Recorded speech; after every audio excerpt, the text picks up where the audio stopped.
Yay! Are we beating the drum? Oh, yay! First time live together. Hello, everyone. Welcome back to Break All Human Barriers. I don't know what to call it. So, this channel has evolved and will continue to evolve. Yes. So, if you don't know yet, I'm the son. And his name is Classified. Matthew. Right. So, we are here together because we will be. Want to discuss something of interest? I want the mic. Give me the mic. Hello. Right, so we don't want to keep it too close. Let's keep it here. I think they will still hear us. Okay. Yeah. Right. It's covering you, Maud. Let it be here. It's covering you. I can't see. It's Let's covering your put body. it in the middle. We should have said this before, right? Yes. Anyway, so today we will be deliberating on the pros and in a teenager. I'm not a teenager, as you can see. Anymore? Yes, I used to be, like every human being. You have to go through that process of life, which is quite essential to growth. So I would like to discuss or view my point on being a mom of a teenage young man because that's the way I refer to my child. He's a young man. He's a man in making. So I choose to call him a young man rather than call him a boy. He's you're no longer a boy, are you? Well, I mean, if you think about it, my mustache is finally going in, so I'm a man and a half. Get that. Oh my god. So yeah, this is my first time of being a mom of a teenage young man. And in a couple of years, I'll be mom of an adult. Yes. Mom of an adult. Yes. So the pros and cons of being a mom of a teenager. Like they normally tell you, they said, oh, when you have children, as they grow up, it's going to become easier and easier and easier. I consider myself easy. I mean, it's not specifically about you. I'm talking on general terms now. I said children, yeah. So when you're talking, that's the saying. That's what you hear oftentimes, that when you're a child, because when you give birth to children, you go through that early stage, that trimester period of waking up, going to bed late and waking up early to feed the babies. Or most of what you do when you have children is clean, feed, watch over. I think what they mean is that when your child grows up, you're not gonna have to deal with such things anymore, because they can obviously wake themselves up. They have a set alarm, and they have to be more disciplined, and they have their own responsibilities now.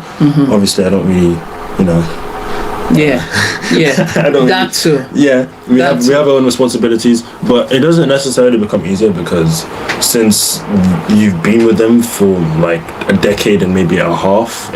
Like in my case, a decade and a half. Yeah. They get so accustomed and grown to you that they treat you like pals, basically. Like if the same way they'll know a friend for a year or two, then they get more comfortable with each other. Now, let's say, for example, sorry, I'm kind of taking the line. Yeah, that's okay. Yeah, go ahead. But let's say, for example, you have someone who just met a new person, and they're like socially awkward towards them from the beginning, and they don't want to like talk to them, and then maybe they see each other more often, and they're literally forced to talk to each other, or like they're in the same class or in the same group, or something like that. So they eventually have to like communicate with one another, and then they find out, oh, they have a couple of things in common, or they don't have a couple of things in common. They'll either have like a good relationship or a bad relationship, but they'll still end up having a relationship with that person.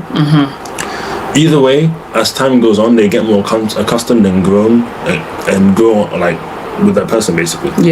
So so you're saying basically that's what that statement means, isn't it? It does evolve from you having to change nappies and waking up late, going to bed late, just feeding this baby who cannot communicate in the same language that you are communicating with them, because all they do is with noise. It's noise. To them is communication. To us, we are trying to learn their language, and vice versa. So it's kind of a complicated stance to be. So they tell you, oh, it's going to get better, but I say, as a mom of a teenager who have gone through that process of that early stage to the toddler stage to when you are 10, to all through that processes, that it's just another stage in life. It's just it's like you're moving from level 1 to level 2. So the experiences you gather from level 2 is completely different from the experiences that you had gathered from level 1. So that's what they said is going to get better and better. Is a bit incomplete. It changes. It's incomplete because it's like going through life and you face a particular challenge, and you overcome that challenge. That challenge that you have overcome helps you to garner knowledge, and when you garner knowledge, when you have to come across that challenge again, you know what to do. But that doesn't mean that when you resolve that first challenge and you have another challenge to handle, it doesn't mean you're going to use the same knowledge you have garnered from the first challenge for the second challenge. It's completely different. So they shouldn't say it's going to get better. They should say you're going to grow along with it. And life is about growing. That's true. You're growing from stage 1 to stage 2, 3, and so on and so on. So it's... Don't push the... Oh, sorry. So, really? I didn't notice. Yeah, you're pushing it. There we go. Is that better? Yeah. Okay. So basically, you get accustomed with the child, and like you get to understand them more. Yes. Who they are, what type of person they are, and in your case, what they'll eventually start to do. You know. Yeah. And you know how mischievous or naughty one may be. Yeah. You can work your way around such things. Absolutely. Because they get smarter. I mean, a toddler doesn't know how to hide their phone, and their mom takes it away from them. Yeah. For example. Yeah. They won't know how to do such things, but a teenager, they have the intelligence to do something like that. Let's say, for example, they're hiding. They have the I guess I don't know how to explain it really, but they can now hide things. They can be more mischievous. More, I don't know if to call it like morality to an extent. Yeah. Or, morality. I mean, because a baby won't have the intent to steal, or they won't have the intent to hide things. When you say babies, at what stage? Toddler to adolescence. Yeah, toddlers are mischievous. From 3 till 10 years old, they won't, if they have something that they're not supposed to have.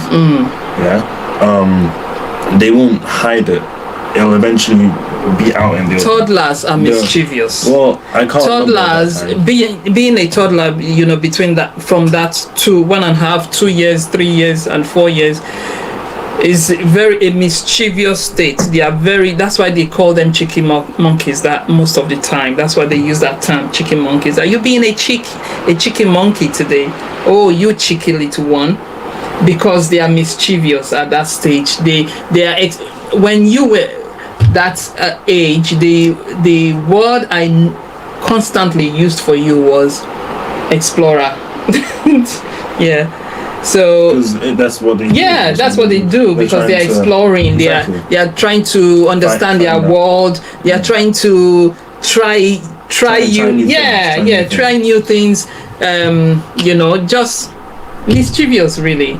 And if I'm being honest, that also rolls in with the teenage years as well. Eventually, they're just as mischievous, and maybe even more because they have the intelligence now.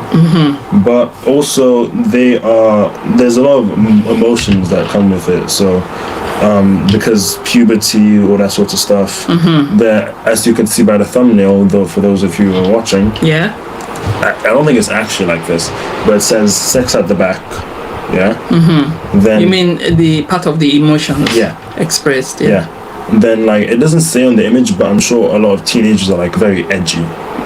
So your stereotype teenager, maybe in the 90s, sometimes even, actually no, that is in the 90s. I feel old. Okay, but saying in the 90s. Okay, I'm going to cut in there, because when you're talking about the different eras, it's completely different. You know, it's going to be a completely different topic to what we are discussing now, because my era, being a teenager, the culture then was completely different. And culture does progressively change.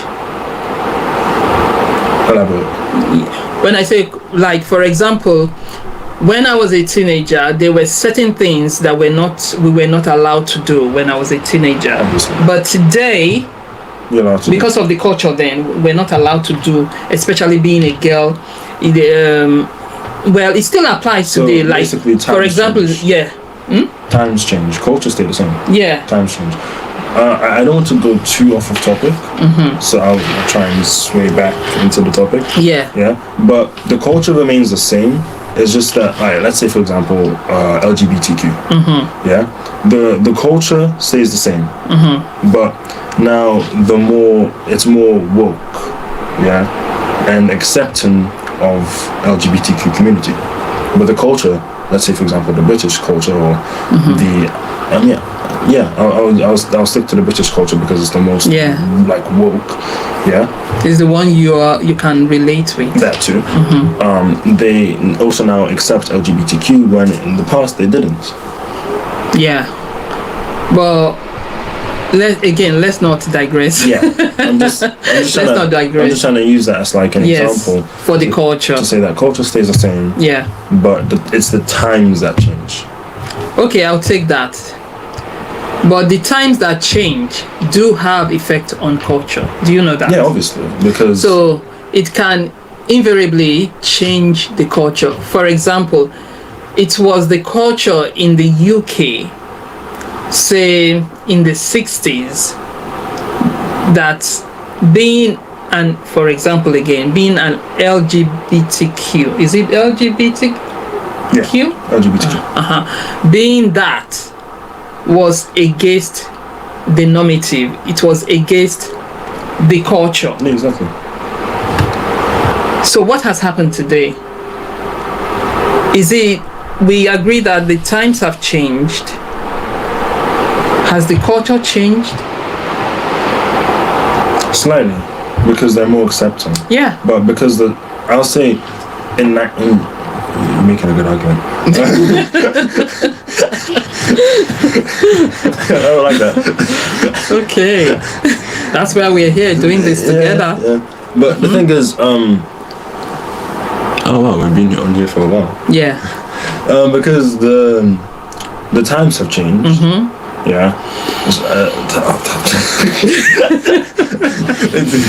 Because gradually, slowly but surely, new things will eventually pop up. But the culture's still fish and chips, let's be fair. Okay? The culture is basically kind of still the same.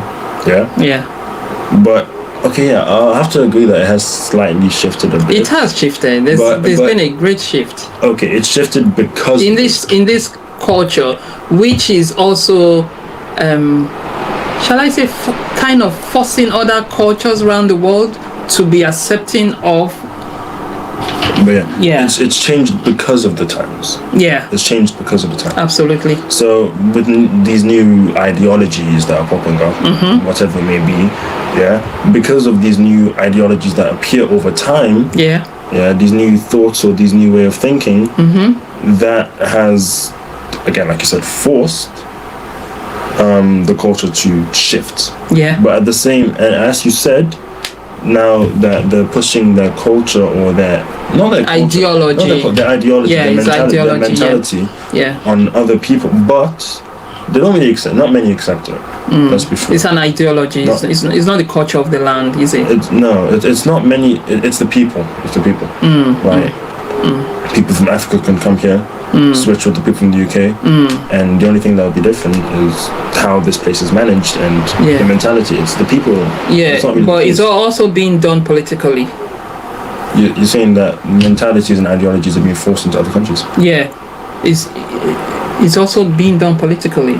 For example, did you hear of the fact that Uganda in Africa were being told to be accepting of LGBT? But for example, let's take an Arab country, for example. They will never. No. Because they are not just embracing of their own culture, but religion as well. It's set within their religion. It says this is wrong, and they stick to that. And that's their belief. Okay, coming back to. I wanted to continue. Okay, tell us. But and I'm sure I might be wrong, but in the African culture, I can't speak for every single African culture. I'll tell you if you're wrong. I'm here. Please do. They also don't accept the LGBTQ and see it as something that's not necessarily natural. Okay, this is going to be a topic for next time, probably next week. And also because it's kind of, we'll talk about it next week. Let's come back to teenager being a. What are the pros? You tell me. What are the pros of being a teenager, and what are the pros of? The cons of being a teenager. For me, being a mom of a teenager, there are loads of pros when it comes to being a teenager. Being a mom of a toddler is completely different. Being a mom of a teenager, in that one, you get your once quiet and running around, mom calling all the time child now challenging you of your own opinions, which is progressive, by the way, if you are a parent who is open-minded. You don't necessarily want to, because at the end of the day, we learn from a lot from these children, and vice versa. So it's not one way. You don't necessarily one-way relationship. You don't necessarily want like a submissive child. Like that. No.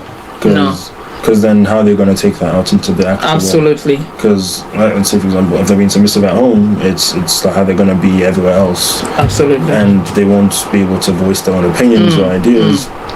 Because in our school, there's this. It's for men and women, male and female. There's this thing called diva. Right. And there's another thing called alpha. Basically, it's where we just where a group of men and careful. It was my foot. Okay. A group of men. And like a group of women separately, actually. Different rooms. We both just converse with each other like controversial topics. Right. So everyone has their say. Everyone voices their opinion, speaks out whatever they want to say, basically.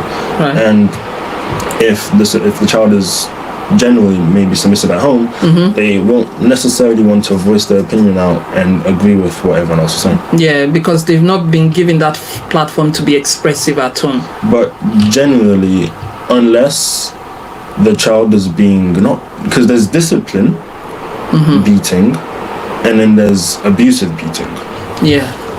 If the child is being abused, where am I going with this? You tell me. If the child is being abused, they won't. They will stick to being submissive, or if they're being like abducted or something like that. Right. But naturally, to 13 onwards is where the standing up against, not really standing up against, but the rebellion kicks in. Starts. I mean, it's normal for a teenager to become rebellious at a stage because this is a human being that has been brought into this world and kind of cultivated by their parents to go this way and not to go the other way.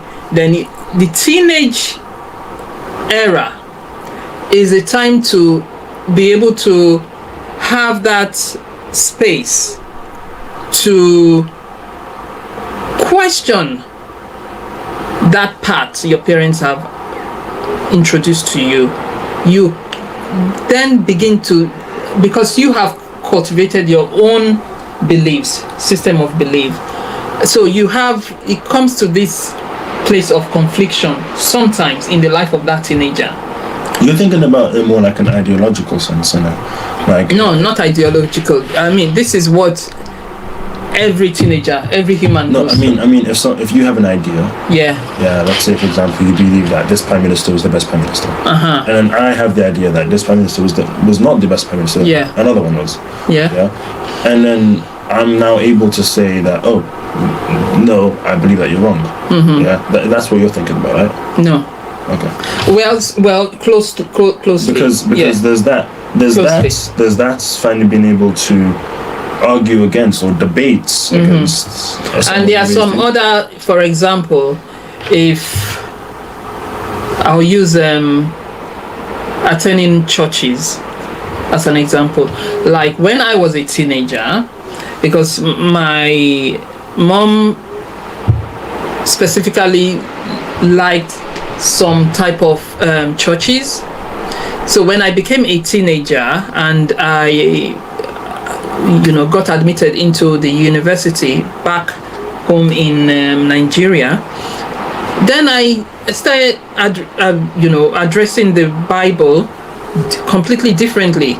The way I viewed it and the way I was taught in that church that I grew up attending was completely different. I became kind of woke. Like, I was like, oh, so why are they doing that? Oh, why are they doing that? So I started questioning the ideas. Yes, the ideas. But there's another kind. The teenage era is that space you get to now, start questioning some things with your parents or even with society.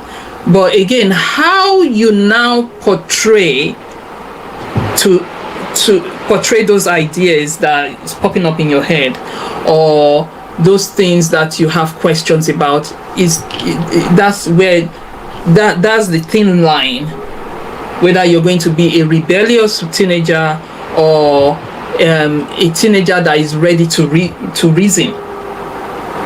But there's another kind of rebellion, isn't it? So, because you're thinking about, again, like I said, your ideology, religion, what? Rebellion, yeah. But there's another kind, is when your mum or dad or a parental figure or guardian, authorities, tells you, okay, Timmy, wash the dishes, and then Timmy says, no, I don't want to wash the dishes. That's a different kind of rebellion, where I guess because as a parent, you tell people, oh, no, wait, my fault. Anyway. You tell your kid, no, wait, no, oh, go do this, or oh, go do that, or get this for me, or do that. And then it's that, 13-year mark that the child finally is like, no, against authority.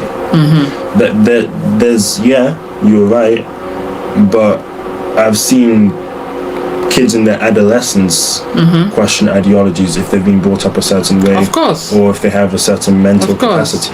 And when teenagers get to that stage of that era of being able to express themselves that way, it like I said, it's always both ways.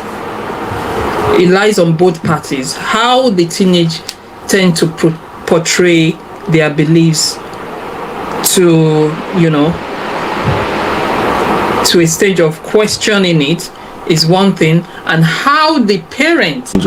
Obviously, we now have the mental capacity to think of such things as what me and my mother are debating right now. If I was even 5 years younger than I am now, I don't think I would have been talking about something. Oh, you were a chatterbox when you were 5 years old. I would have. You've always been a chatterbox. I would have talked.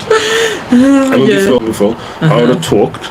But not like this. No, not like this. Because you've acquired a lot of knowledge now. Yeah. But the cons, I believe, are obviously peer pressure. It's not something you can really control, per se. But it happens. And it's more prone to happen.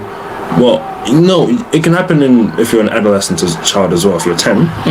Yeah. But it can happen on a much larger scale. Let's say if you're 10, someone will probably pressure you to jump over something or something like that, something very small and minor. But if you're, I don't know, a teenager, someone will probably pressure you to like steal or start doing drugs, something like that. There's like a big difference between what someone will pressure you to do when you're 10 and what someone will pressure you to do when you're nearly my age. Yeah, a teenager. I'll just put it like that. But obviously, that obviously poses as well. Because we now have the brain capacity, it is possible for a teenager to talk pretty sophisticatedly as like an adult. The moustache is so beautiful. You and this your mustache. Oh God. It's kicking in. Look at my arm hair, guys. You see, this is what being a mom of a teenage young man is. But obviously there are also some. It's another level of challenge.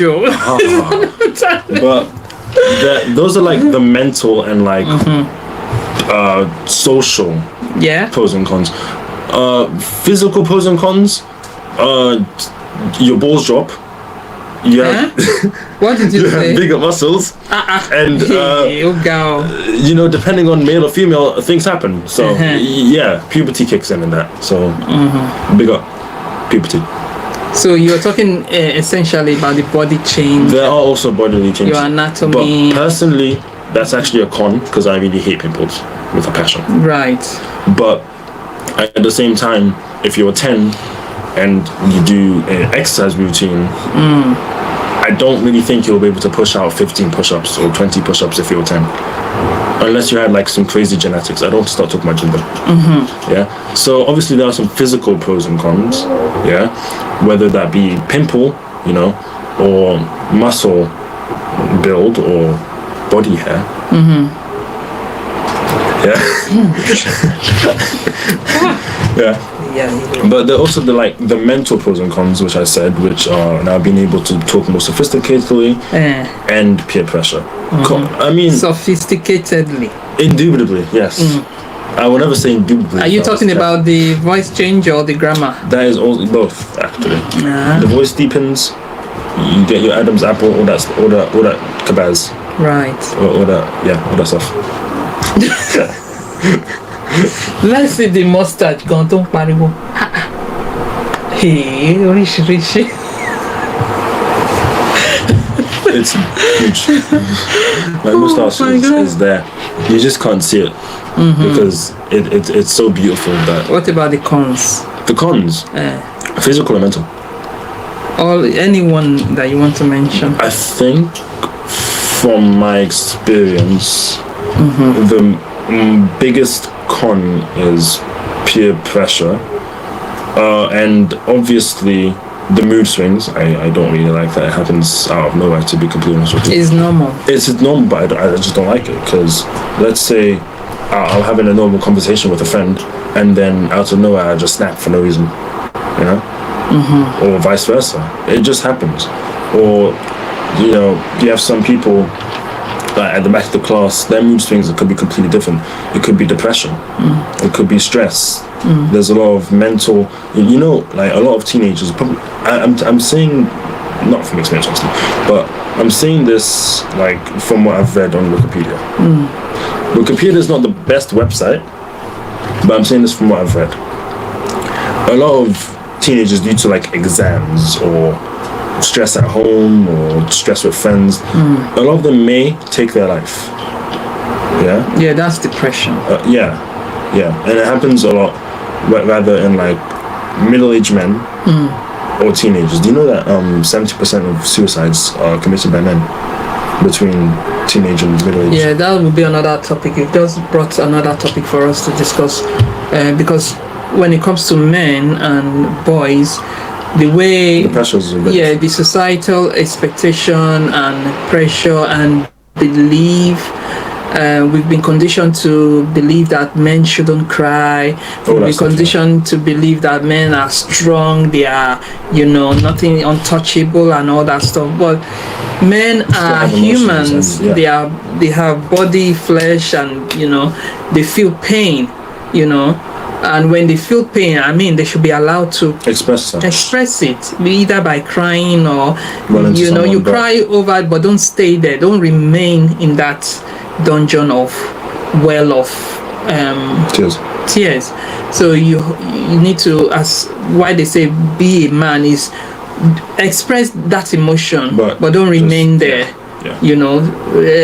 Straighten yourself up and then get on with it. Get back on your feet, because there are many people counting on you as a man. The women around you needs to be protected. The children need to be protected. Even your community needs to be protected. The country needs to be protected. So you can't remain there for a long. So men are not allowed to express fully, what comes to them, as opposed to women who are more emotional. And that's where the balance is, because no man can say, the alpha and omega, blah, blah, blah, blah, blah, nonsense. You need the soft touch of a woman to bring balance to your mental well-being. Yeah. And I was actually about to put that in, but I didn't know how I was going to somehow put it into what I was going to say. But you've actually given me like a nice pedestal to talk about it. Chris Rock once said that only women, children, and dogs are loved unconditionally, and a man is loved under a condition that he provides. What do you think about that? I think is selfish for any woman to expect that, and it's selfish for any society to expect that a man provides unconditionally without even taking into consideration the mental well-being of that man. Because when that man crumbles, the community crumbles when it comes to protection. Who then protects? Do the women have to step up now to do what the men have been proposed to do? So when the man is providing and the man hits rock bottom, I think it will be more loving for the woman to come in and give their own soft touch to that man in order to bring that man back up. So if you really care about that man, then you should care about the man's mental well-being. But back to the pros and cons of being a teenager. I think you've stated it all, because we might just remain here for as long as You see, I told you it's a bit deviatory.